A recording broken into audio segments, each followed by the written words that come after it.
J'aimerais que nous puissions parler un peu de la sévérité. Je ne sais pas comment vous percevez ce qualificatif. Certains pourraient le considérer comme un défaut, d'autres comme une qualité. Je vous propose qu'on puisse voir ce que la Bible dit justement à ce sujet. Dans Luc chapitre 19, Jésus va partager une parabole qui va parler de la façon dont nous pouvons faire fructifier ce que le Seigneur nous a donné et qui va en même temps nous montrer une caractéristique de notre Dieu. Il est dit, verset 11, donc Luc 19, verset 11, comme la foule écoutait ces paroles, Jésus continua en racontant une parabole. En effet, il se rapprochait de Jérusalem et l'on s'imaginait que le royaume de Dieu allait se manifester immédiatement. Voici donc ce qu'il dit. Un homme de famille noble était sur le point de partir pour un pays lointain afin d'y être officiellement nommé roi avant de revenir ensuite dans ses États. Il convoqua 10 de ses serviteurs et leur remit à chacun une pièce d'or. Puis il leur recommanda, faites fructifier cet argent jusqu'à mon retour. Mais cet homme était détesté par les habitants de son pays. Aussi, ils envoyèrent derrière lui une délégation chargée de dire, nous ne voulons pas de cet homme-là, que cet homme-là règne sur nous.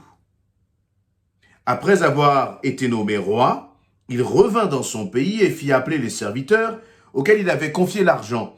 Et il voulait savoir ce qu'ils en avaient retiré. Je résume et puis nous continuerons notre lecture. Donc Jésus va partager une parabole avec la foule. Dans cette parabole, il y a un personnage principal qui est un noble qui doit s'absenter parce qu'il doit être sacré roi. Et donc, avant de s'absenter, il va réunir 10 de ses serviteurs et à chacun de ses serviteurs, il va leur donner une pièce d'or, en leur donnant cet ordre, eh bien, faites fructifier cet argent jusqu'à mon retour. Et donc, ce noble part pour recevoir son titre de roi, pour être sacré roi, et puis en même temps, il y a beaucoup de gens, nous est-il dit, dans le pays, au verset 14, qui détestait cet homme et qui disait finalement et qui voulait lever comme une sorte de rébellion en disant « Nous ne voulons pas de cet homme-là, nous ne voulons pas qu'il règne sur nous. » L'homme part, il confie un talent, donc une pièce d'or à chacun de ses disciples et il va revenir. Verset 15.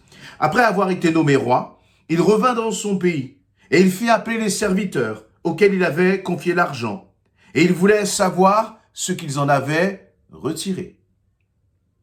Le premier se présenta et dit, « Seigneur, ta pièce d'or en a rapporté 10 autres. » « C'est bien, lui dit le maître, tu es un bon serviteur.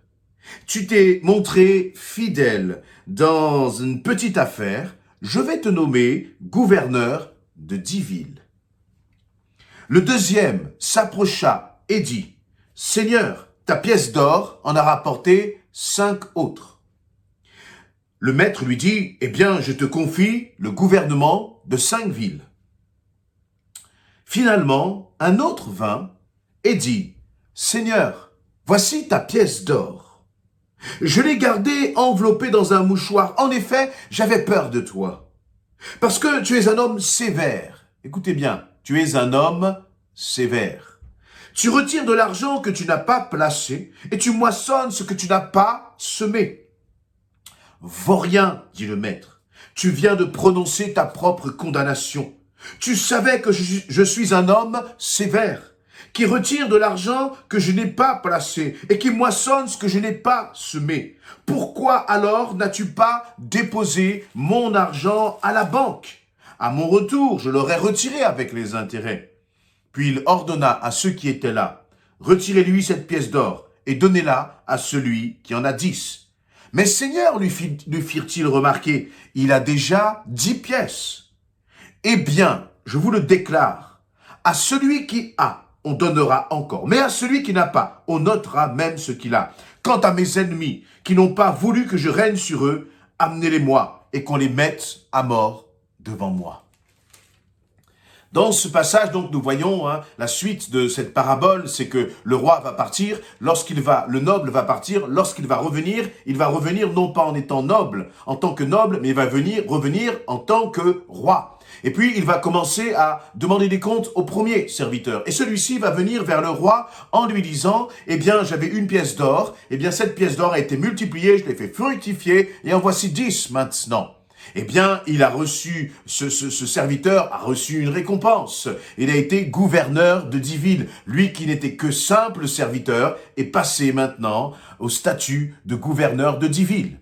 Deuxième serviteur, il avait 1 pièce, il en a multiplié et maintenant il est venu avec 5 autres. Et là, eh bien, il a reçu comme récompense de passer de l'état de serviteur à l'état de gouverneur de 5 villes. Et voilà qu'il nous a dit qu'il est arrivé un troisième. Et le troisième a dit, eh bien, tu sais, je sais que tu es un roi sévère. Je sais que tu récoltes là où tu n'as pas semé. Et donc, il a laissé cette pièce-là, il l'a mis dans un mouchoir et il ne l'a pas fait fructifier.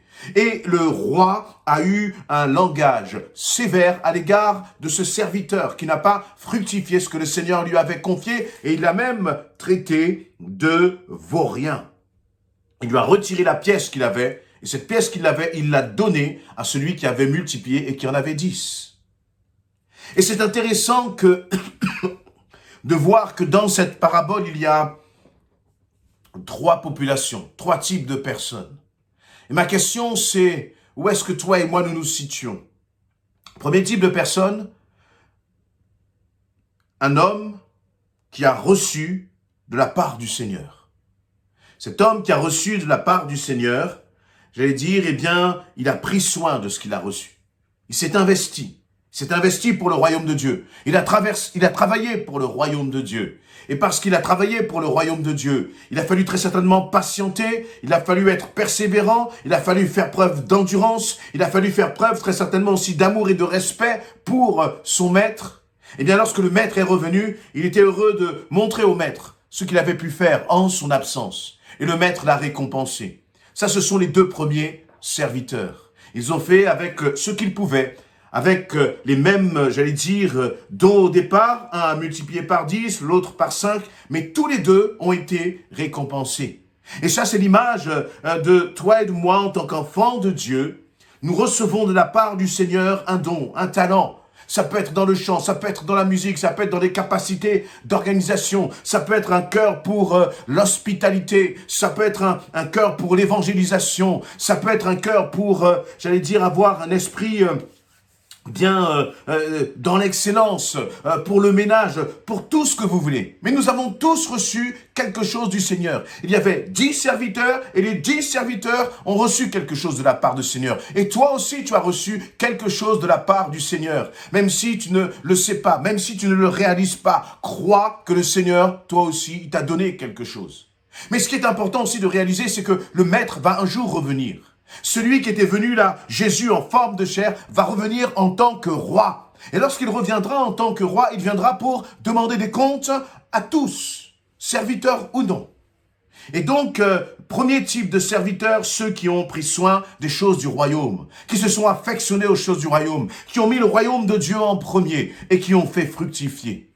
Deuxième type de population, eh bien, ceux qui ont reçu du Seigneur.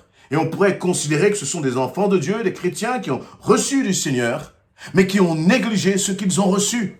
Dis-moi, que fais-tu de ce que tu as reçu du Seigneur? Peut-être que tu es quelqu'un qui s'est engagé avec le Seigneur. Peut-être que même tu es passé par les eaux du baptême. Et puis ensuite, tu es retourné finalement dans tes propres préoccupations. Tu es retourné dans tes propres projets à toi. Et si tu fais le bilan, parce que je crois que c'est bien de se poser et de faire le bilan, de réaliser que finalement, nous ne pouvons pas nous permettre de négliger la grâce que le Seigneur nous a fait, parce que lorsque le maître va voir les serviteurs et qu'il leur confie une pièce pour qu'ils multiplient, c'est une marque de confiance, c'est une grâce, parce que rien ni personne ne méritait quoi que ce soit, et encore moins qu'ils puissent être récompensés.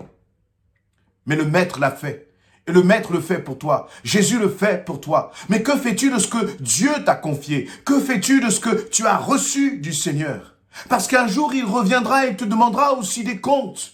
Tu ne peux pas être dans la négligence. Tu ne peux pas faire comme si le Seigneur n'attendait rien de toi. Non. Lorsque le Maître est parti à ses 10 serviteurs, il a confié quelque chose. Donc, les 10 serviteurs sont redevables à l'égard du Seigneur.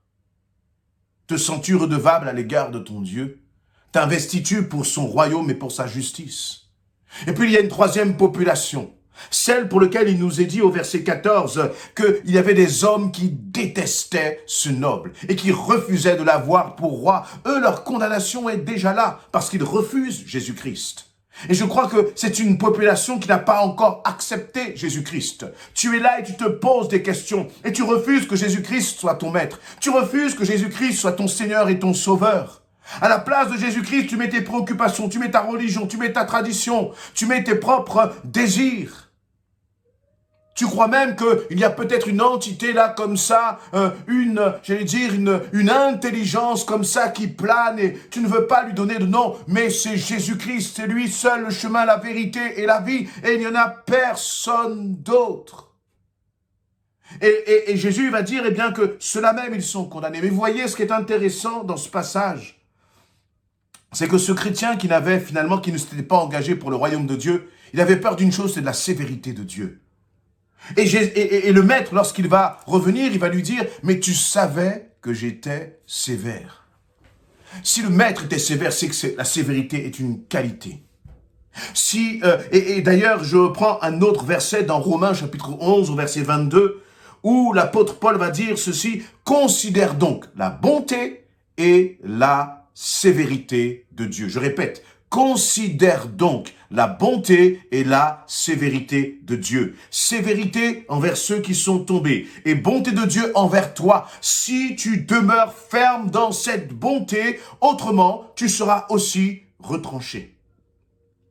Vous voyez, dans ce passage de Romains 11, 22, eh bien, Paul nous parle de la bonté et de la sévérité de Dieu. Et il dit que la bonté de Dieu, c'est pour ceux qui demeurent fermes. Pour ceux qui demeurent fermes. Si tu ne demeures pas ferme, tu seras retranché et tu tomberas sous le coup de la sévérité de Dieu. Pourquoi? Parce que notre Dieu n'est pas seulement bon, il est bon et juste. Et dans sa justice, il y a aussi cette sévérité. C'est-à-dire cette sévérité qui va consister à punir celui qui ne s'attache pas, qui ne demeure pas dans le Seigneur. Ton propre péché va te condamner. Et nous voyons qu'à travers cela, Jésus n'est pas simplement une sorte de, excusez-moi l'expression, de béni oui-oui, à qui on peut faire dire n'importe quoi, à qui on peut faire n'importe quoi, et pour lequel on se dit, Seigneur, je vis ma vie sur cette terre n'importe comment, mais je sais que là-haut tu m'accueilleras. Non. Cela, c'est se moquer de Dieu. Cela, c'est ne pas considérer que Dieu est bon, mais qu'il est aussi sévère. Et je crois que nous avons besoin de pleinement le réaliser. Finalement, la sévérité de Dieu n'est pas un problème. Si tu t'attaches au Seigneur, si tu t'attaches à le servir avec joie, à le servir avec amour, alors dans ce cas, tu ne tomberas pas sous sa sévérité. C'est comme pour des parents. Tant que l'enfant est obéissant, finalement, l'enfant entre guillemets, ne vit pas, ne subit pas la sévérité de ses parents. Tant qu'il est obéissant, tant qu'il se comporte bien. Et pour notre Père, c'est la même chose. Et cette sévérité, nous en avons besoin pour avoir une sorte de cadre. À travers cette sévérité, le Seigneur te dit, fais attention, ne va pas dans cette direction, dans cette mauvaise direction. Fais attention, arrête avec la négligence. Mais sers-moi, sers mon royaume. Et lorsque je reviendrai, te dit le Seigneur, lorsque je reviendrai en roi. Et je pourrai me réjouir avec mes enfants qui ont marché justement dans la fidélité. Qui veux-tu être? Un enfant qui a marché dans la fidélité de Dieu en attendant son retour? Ou tu veux être un enfant qui a négligé le retour de Jésus-Christ, qui a négligé son royaume?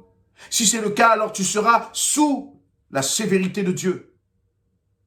Ou troisième solution, troisième option, tu peux être quelqu'un aussi qui rejette Jésus-Christ. Mais dans ce cas-là, la sévérité de Dieu, eh bien, te condamnera. Et je dirais même, c'est sa justice et ton propre péché, ta propre rébellion, qui va faire face à la sévérité de Dieu. Bien-aimé, si tu écoutes cela, c'est une parole d'amour pour que nous puissions prendre conscience que Dieu est bon et qu'il est sévère et que tout dépend finalement de nous, de la façon dont nous considérons justement la mission que le Seigneur nous a donnée. Amen.